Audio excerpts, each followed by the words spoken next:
This is the Five Stars podcast. Let me talk to you. Hi.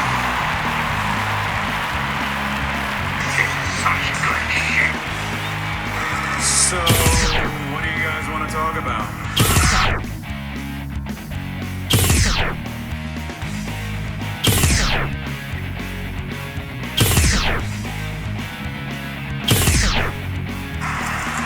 Tell me when I'm telling lies.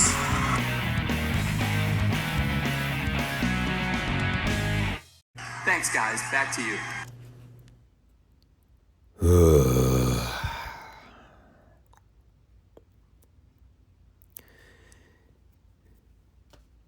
You ever just been so unmotivated to do anything? Normally I'm not. But I just got over something recently. I spent my entire Friday just trying to wheel myself into doing something productive on my day off. I went to the gym in the morning, which basically helped to cure my headache or whatever I was coming down with. That's actually helped me a lot in the past. I don't know if it's particular to me, but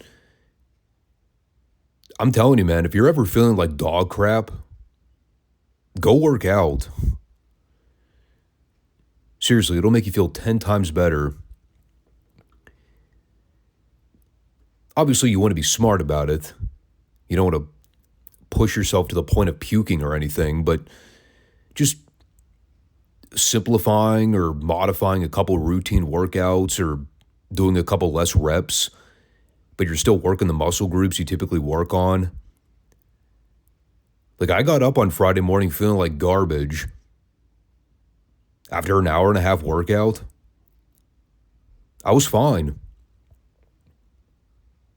But then it was the post-workout deal where I was like, all right, I'm kind of caught up on things, so now what? That is the problem with only having one weekend show to recap right now. Sometimes I just want to put off the retro Raws longer because I know I can. But I'm doing much better. And that's in spite of having watched a terrible episode of Raw. I was like, please let me get over this illness before I have to torture myself with this god-awful WWF content. So if you are tuning into the Five Starr Wrestling Report for the first time, hopefully you're watching us on Rumble. But if you're still checking us out on YouTube for whatever reason, that's fine. Subscribe, comment, like the podcast for me. Make sure you check us out every Monday and Friday for new classic coverage and wrestling talk. This is the wrestling podcast nobody knows, but everyone desperately, desperately needs. We're closing in on another year of classic reviews all across the board. I'm stoked to finally get through this god-awful period of WWF from 1995. When I look back at the channel years from now and I see that I've reviewed almost the entire WWF library from 95, I'm going to say to myself, how did you get through that without being admitted to a mental institution? I know Brian Alvarez suffered through the dying years of Nitro on TBS. Trust me, God forbid this channel ever makes it that long and we decide to cover that crap. I don't know if my aging brain will be able to handle that much suck. But that's a long time from now, so I can mentally prepare for it ahead of time. But we still have a few more weeks left of this 1995 period for WWF, and God, it is so terrible. Absolutely abhorrent. Don't let anyone try to convince you otherwise. People try to put on those rose-colored glasses and say, it wasn't that bad. Wrong. It is that bad. So on that happy note, you guys want to talk about this Raw? A Raw show it was. Rawer than uncooked meatloaf.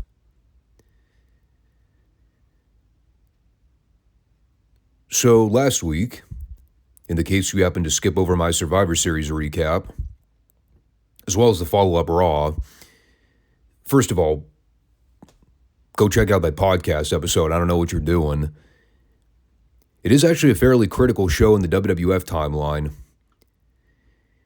We talked about the big angle they shot on the following night's Raw where Shawn Michaels, cough, cough, collapsed in the middle of a sanctioned match with Owen Hart. An angle they tried to sell to the people as a shoot brother, when in actuality, anybody with half a brain at the time could have called BS on it. At least if you weren't a dyed-in-the-wool HBK fanatic. So I covered that whole thing and shared my personal opinions on the angle and what I thought of it.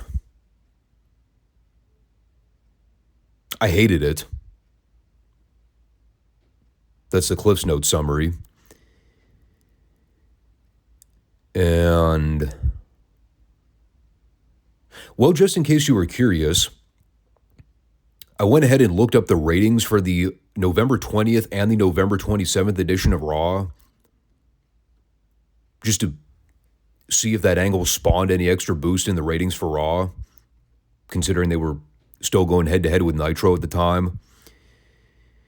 You would maybe figure they'd get a slight bump, perhaps even overtaking Nitro in the ratings, considering they were still neck and neck by this point.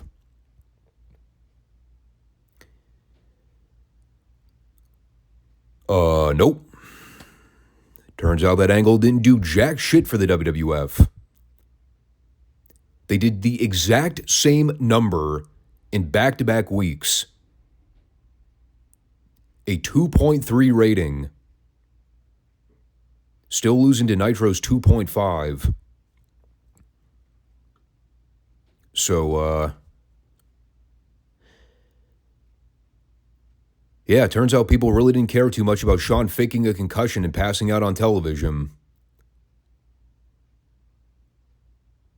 I'm wondering if that was an omen for things to come in '96 when they decided to put the belt on him.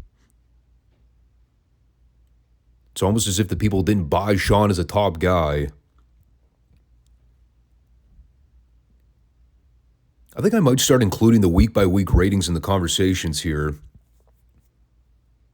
I know we're not doing a direct Raw versus Nitro review discussion here.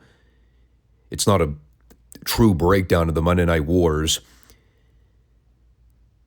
But I do find these earlier numbers fascinating because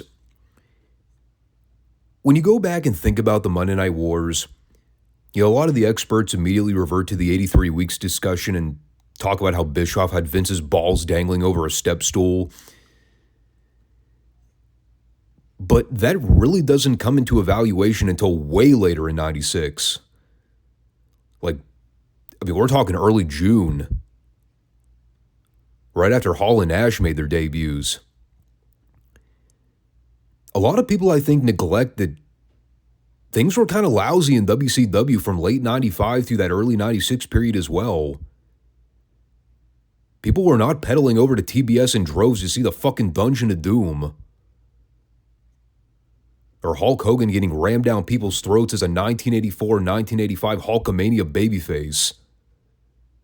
A decade past its point of relevancy. Nobody wanted to see that. Yeah, Bischoff did not have it all figured out from the jump, people.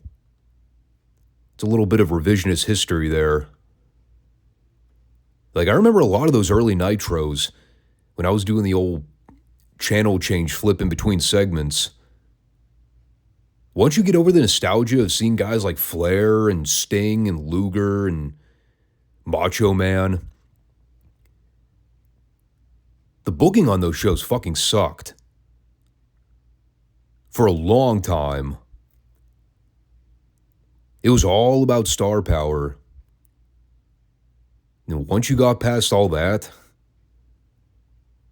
those shows were brutal to watch at times. But that's beside the point. Going back to my original comment, yeah, that HBK angle did not boost numbers. And you probably heard me discuss the other week, it was an angle that didn't move the needle in terms of story direction for anybody involved. You know, it tried to paint Shawn as a sympathetic babyface, but again, nobody was buying it outside the teeny bopper crowd. Owen was just a pawn in the scheme. And the whole thing for what? Just to boost Shawn's ego and prove that he was essentially untouchable as Vince was beginning to market him as a top babyface champion in the coming year? Though we all know what happened in '96. Again, I was never a Bret Hart fan growing up. Turns out he was proven right. He said that Shawn would crash and burn as the champion, and it's exactly what happened. And it wasn't until well into '98, with the rise of the Austin McMahon feud, where we finally saw those numbers flip-flop. Once the audience finally saw something in the WWF they could feasibly sink their teeth into from week to week.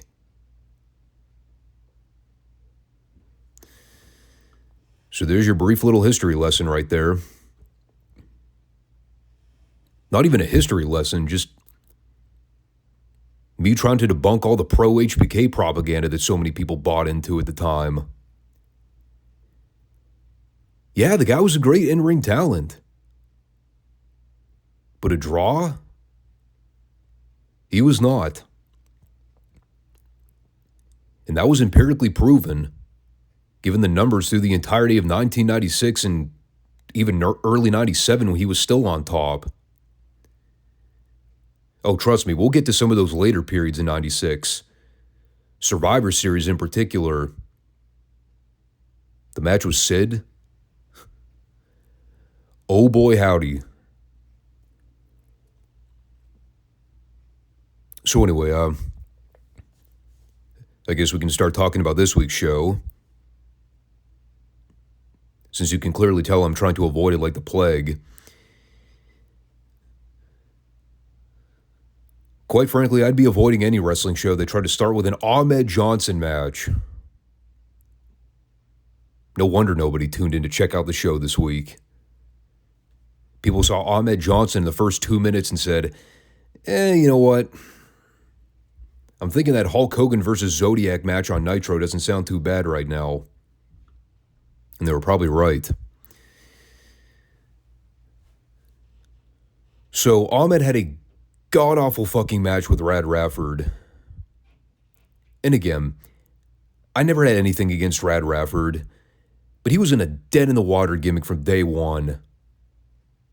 Being affiliated with a Body Donnas, that was like the lowest of the low on the pedestal. And I know Spicoli was actually a pretty decent worker in his heyday, but everybody knew he was just getting served up to Ahmed here.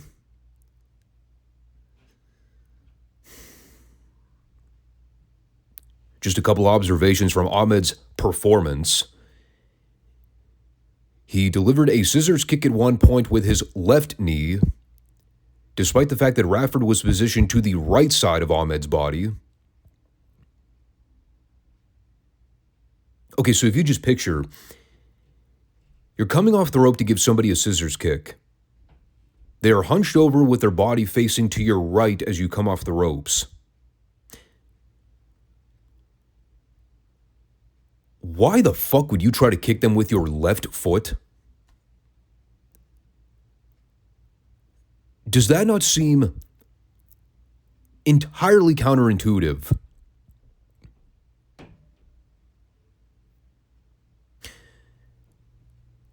Well, apparently Ahmed thought it was logical. So, evidently it looked like shit. That was the takeaway. He then followed that with a sidekick to Radford where you could clearly tell based on the slow-mo replay that he came nowhere close to actually making contact with Radford's head. The only thing here that looked remotely okay in the match was the spine buster that Ahmed gave him, which is all Radford for properly knowing how to take the bump. Ahmed won with a double underhook slam. Horrid, I wrote in all caps. And then if that wasn't bad enough, then they tried to subject the audience to another Ahmed promo afterwards. And as we learned the last time we tried to hear this guy utter words, public speaking was not necessarily Ahmed's forte in life. Nor was the English language. Thankfully, he really didn't have too much of a chance to embarrass himself here. He was interrupted by Dean Douglas, who basically told Ahmed that the road to superstardom starts in his classroom, to which Ahmed, I think, said something to the extent of, "Ring the bell, class is in session," even though it more so sounded like he had cum in his mouth. And the minute Ahmed got in the ring and started removing the elbow pads, Dean instinctually said, "Not today, brother. I'm not about to let that stiff throw punches at me with bare arms." So, yeah, they were apparently teasing the idea of Ahmed Johnson versus Dean Douglas for In Your House 5. As we'll come to learn by pay-per-view time. Spoiler. That match does not happen. I'm not going to get too bogged down with the details yet. I might actually save that conversation for the review because it's actually quite interesting. The point, though, is that, I said Shane Douglas's WWF career took a pretty big nosedive following the whole HBK storyline that never really got off the ground to begin with.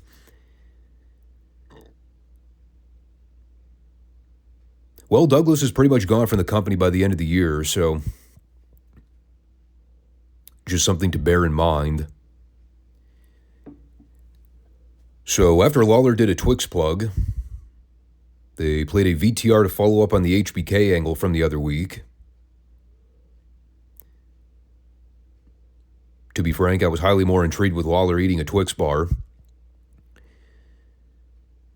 So, again, I'm not going to get too in the weeds with talking about the angle again. Just go listen to my report last week if you want to hear the full coverage.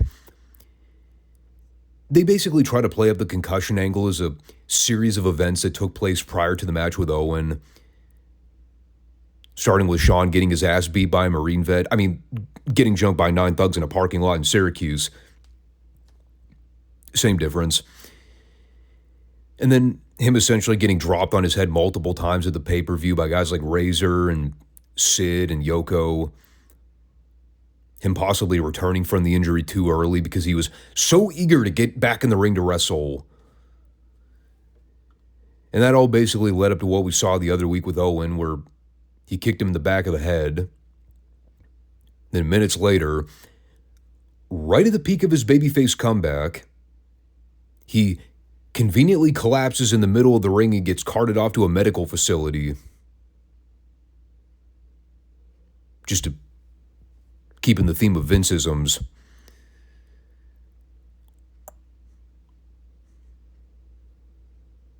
So yeah, that was basically it.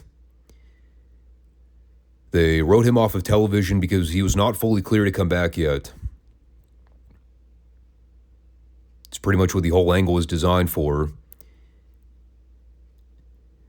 And again, to try and sell the boyhood dream / comeback of a lifetime drama. As they're mentally preparing us for Mania season next year. So then we had a match with the girls, which pretty much consisted of half the talent pool that was in that Survivor Series match the other week. It's Aja Kong and Tomoko Watanabe versus Alundra Blaze and Kyoko Inoue. No joke, I did not even mean to do this on purpose. I mistyped Blaze with an S. Word auto-corrected it to Blase.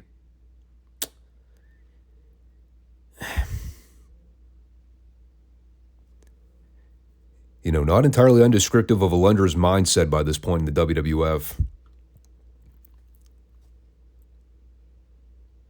Also, while we're on the subject of deferring conversation about the match, Lawler stated, and I quote, in reference to Aja Kong's physique, "Eat your heart out, Princess Diana. I don't think you'll have to worry about Aja Kong having bulimia."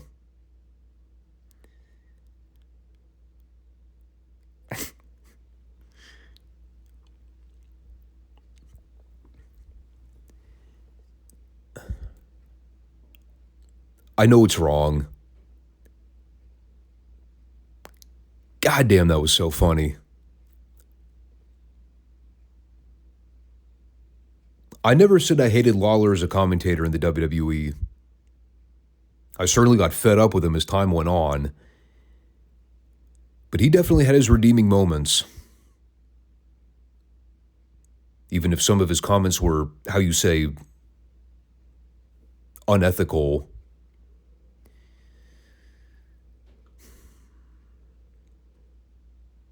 So I think if I were to sum up this match without getting too specific with these spots, they tried to have a Joshi match in front of an American market that, quite frankly, didn't get it. When you factor in the semi-misanthropic commentary from Lawler and, to a lesser extent, Vince, this did not help in giving the match any credibility. The only wrestler that people reacted to was Alundra because, well, naturally, she was the only girl the American audience saw on a recurring basis.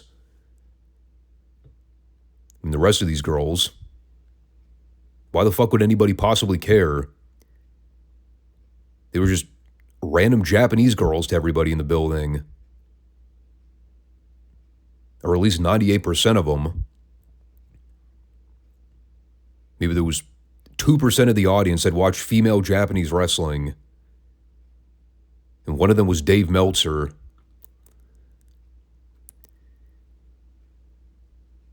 And you know, it really sucks too, because, I mean, the match wasn't half bad. It was probably the best match on the whole show, if I'm being honest. Not that the standards were all that high to begin with. We're comparing it to Ahmed Johnson. But, like, no, the match actually got pretty good by the end. Alundra looked like a deer in the headlights at times trying to work a Japanese style. Or at least keeping pace with that style. But the girls worked hard. Outside Kong, you know, I think I mentioned it in the Survivor Series recap the other week. She was the only Japanese talent in that match that had any sort of mainstream appeal. I knew who Watanabe was, but most of the audience didn't. And that other girl, Kyoko Inoue, Anawa, whatever it was, I didn't know anything about her. Certainly the crowd didn't. And they were clearly trying to set up something with Alundra and Aja. I don't think it ever came together before Alundra left the WWF before the end of the year. Yeah, but like I said, match wasn't bad. The last few minutes when Aja was in there throwing backhand shots and dropping girls on their heads, that at least looked good. Although I typically prefer not seeing people intentionally getting dropped on the back of their heads and necks. Especially women.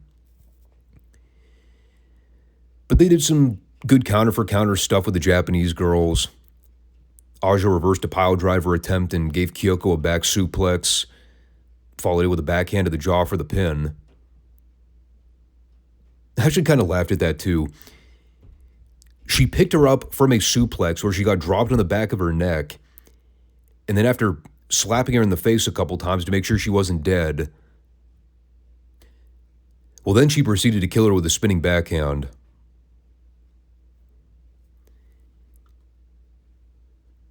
And once again, Alundra finds herself on the receiving end of a losing effort. I'm sure this did not do anything to help her complacency by this point.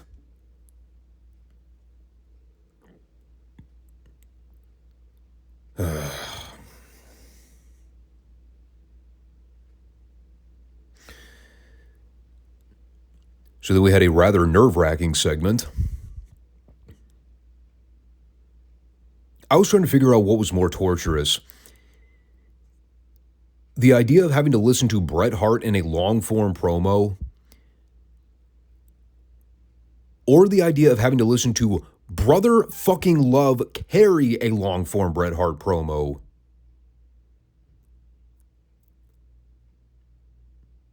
They're both equally painful. So, yeah, well, they randomly decided to dish out Brother Love for this week.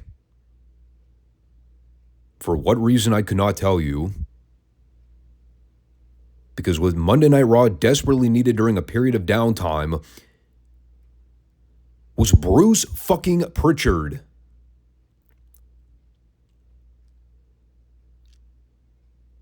Sounds about right. He randomly shows up here unannounced for Raw after, not being an on-screen gimmick for like 5 years? He shows up about 90 pounds heavier than the last time we saw him when he was managing The Undertaker. He's still about as painful to listen to as the last time we saw him when he was doing the Brother Love gimmick several years prior. This is like polar opposite dynamics in every way. And you got Bruce Pritchard out there doing the Brother Love gimmick, which is an absolute WWF character cranked up to 1,000. And meanwhile, he's interviewing Bret Hart, the most comatose blank slate promo on the entire fucking roster.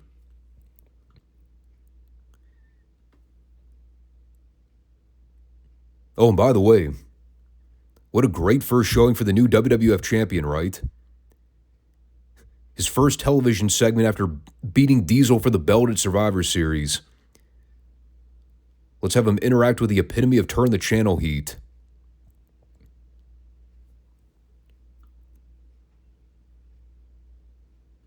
For the record, if anybody couldn't already tell, not a fan of the Brother Love gimmick. Nor was I ever really a fan of Bruce Pritchard, but that's neither here nor there. So this segment was all over the place.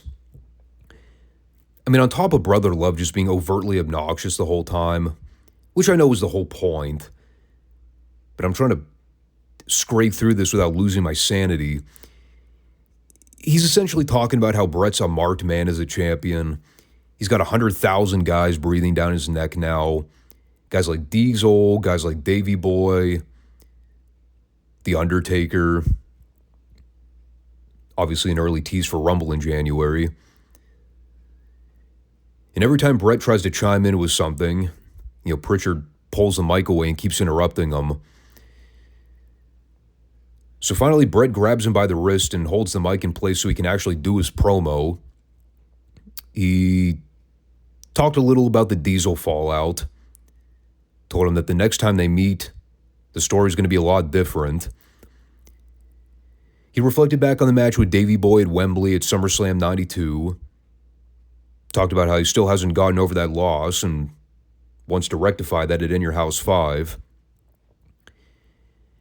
And just as he's about to wrap up, who should run in from behind but Bob Backlund, who immediately puts Bret in the chicken wing.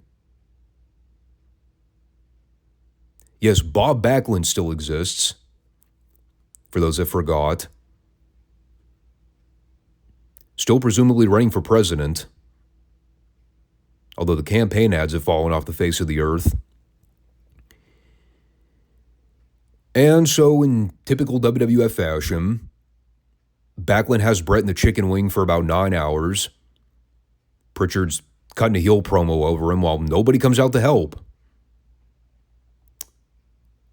And we wait. We wait. The announcers are going ballistic and screaming for somebody to come out and help. And right before they cut the commercial, we get two officials that run into the ring and convince Backlund to break the hold. So, well, now we've learned that Bret has 1,001 opponents breathing down his neck for a title shot. Now you can throw Backlund into the mix. I know I'm being a little flippant here, but I mean, the segment would have been fine if they'd just have anybody else conduct the interview. But Brother Love, God, it made this absolutely interminable. This is the kind of gimmick that made so much of that late 80s, early 90s WWF impossible to get into. I just couldn't stomach the over-the-top cartoon gimmicks. And I know, immediately people are going to jump on me and be like, oh, you said you love The Undertaker and he's your all-time favorite. Taker is a whole different animal, dude. He's somebody that revolutionized his gimmick to remain relevant long past the point where it should have been relevant. That's a testament to him as a talent. Brother Love was a complete one-dimensional, one-note cartoon villain. And look, for the people that grew up on WWF, I understand why you enjoy it. But for someone like me that actually valued the more traditional roots of pro wrestling and hated Vince's vision of where he thought pro wrestling should go, I mean, the Brother Love thing just validates all my criticisms. It was hokey for the sake of being hokey, not to generate heat. If it did generate heat, it was the wrong kind of heat. On the subject of things generating the wrong kind of heat, this Triple H Hog Farmer feud. Oh, I'm sorry. I meant to say Hunter Hearst Helmsley. Because we're still doing that.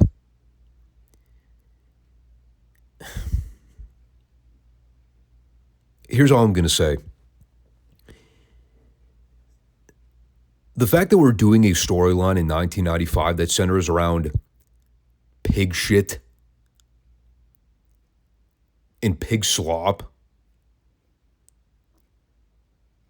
Can you say Vince McMahon brainchild without being any more blunt about it?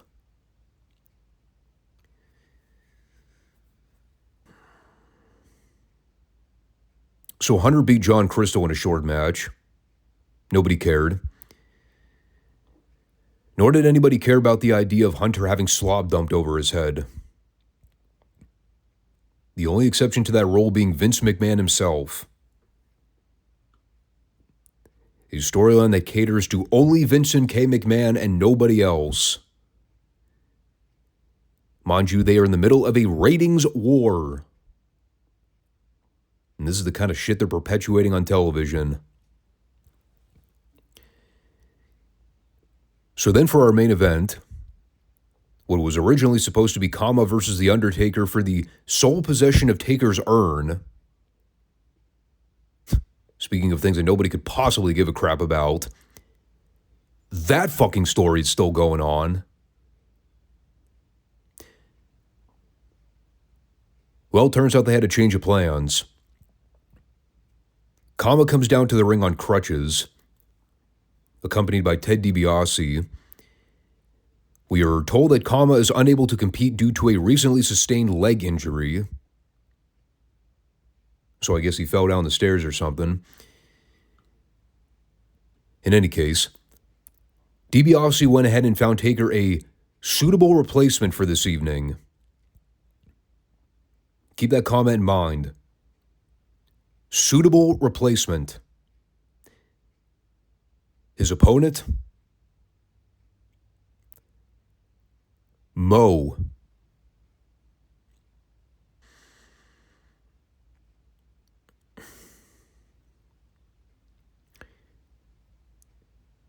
That was their TV main event. The Undertaker versus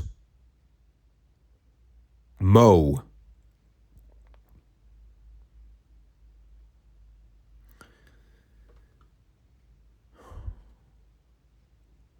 Fucking riveting. How in the world would anybody want to possibly switch channels? Knowing the main event of Monday Night Raw was Mo getting a featured spot? Holy cow, I gotta tune in to see what happens next.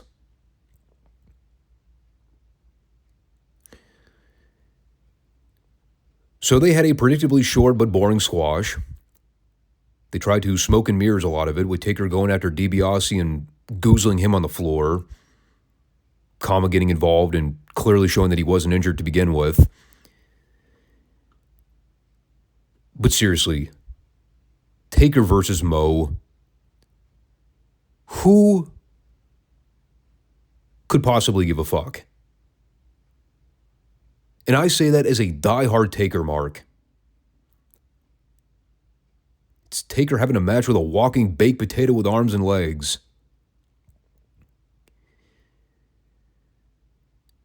So after Taker took out Kama on the floor and subsequently put Mo away with a chokeslam, after it was apparent he wasn't going to be able to hoist that guy up and get him in position for a tombstone, he beats Mo, and then here comes King Mabel to waddle his fat ass down to the ring. And right as Taker grabs his molded down urn, which was now made into a golden necklace for those that already forgot about that, Mabel basically runs a distraction tactic so Yokozuna could come down and, well, essentially cause another distraction. That way Mabel could club Paul Bear from behind and then steal Taker's necklace. So just to recap, they ran a distraction spot to set up a distraction spot. Well, there's some mind game fuckery for you to contemplate. And, well, I frankly don't want to see either of these matches take place. We've seen Taker try to get 2 matches out of Yokozuna previously. Keyword was try. The only thing you're getting out of Mabel is a prayer to God he doesn't potato somebody. I think the In Your House match is supposed to be him and Mabel. I mean, the Yoko thing, I think they just threw that in there to kind of sidetrack the people. And they're definitely not doing another Yoko Taker match. Been there, done that. No thanks. I don't need to see it again. That was their closing 10 minutes to the show. I mean, overall, when you remove a lot of the bad crap and things that you could not possibly care about, the biggest thing you could tell they're doing is trying to set up stuff for Bret down the road. And again, I have to reiterate this talking point because it really jumps out now that we're seeing Bret in more of a main event role on this program. He already comes off like such a bigger deal than he did throughout the majority of the last 11 months. All that stuff with him getting sidetracked in mid-card feuds with Lawler and Isaac Yankem and Hakushi. Just feuds that did nothing to elevate Bret's profile. This is already a vast improvement. I never understood the booking of Bret Hart from like everything post-Mania season, once they decided Diesel was going to be the top guy for a while, Bret just completely fell off the map of relevancy. And I get wanting to freshen up the title picture and try to build up newer guys. God, when I look back, dude, they needed Bret in a lot of those title matches. Badly. Diesel and Mabel was an absolute disaster. Diesel and Bulldog was a complete clash of styles. Diesel and Sid was never going to work out. I mean, the only thing for Diesel that worked out remotely well was when Shawn was still a heel, and those two were feuding over the belt. But then they had their Mania match, and kind of was what it was. It ended up being more about Shawn than it did Diesel. But at least we know with Bret back on top, the match quality is going to have a massive uptick. We're not out of the woods yet, but it's not all dark times ahead. And there's still going to be the massive issue when Bret leaves after Mania 12 and they try to force feed Shawn into that top spot. But at least we have Bret on top for several more months as champion to help fill that gaping plot hole of terrible main event title matches we've seen throughout the last year. So, as we close things out for this show, we will have the Classic Territory coverage coming up this Friday for NWA, Mid-South, and World Class. Sorry, I was trying to pull up a wiki page real quick. I got sidetracked. WWE Survivor Series is next weekend, I believe. And I just want to make sure I have the day right. Is it the 30th of November? Indeed it is. 6:30 Eastern start time. Not too bad. Hopefully the show will be over before 11 Eastern. Kind of looks like we got a full card. I did happen to check out a clip of SmackDown this previous week where they introduced Punk as the fifth man for Roman Reigns' team. So that should be a relatively good War Games match. They also have a Women's War Games match because of course they do. Gunther and Damian Priest for the World Heavyweight title. They've only got 3 matches booked for this thing. I mean, I know the War Games matches are evidently going to be long, but they got to at least have 2 matches that they haven't announced yet, right? There's no way this is going to be a 3-match card. I don't buy that for a second. Yeah, we'll see. So, thanks everybody for tuning in to check out the Monday show, and catch you all soon. Take care. Peace out.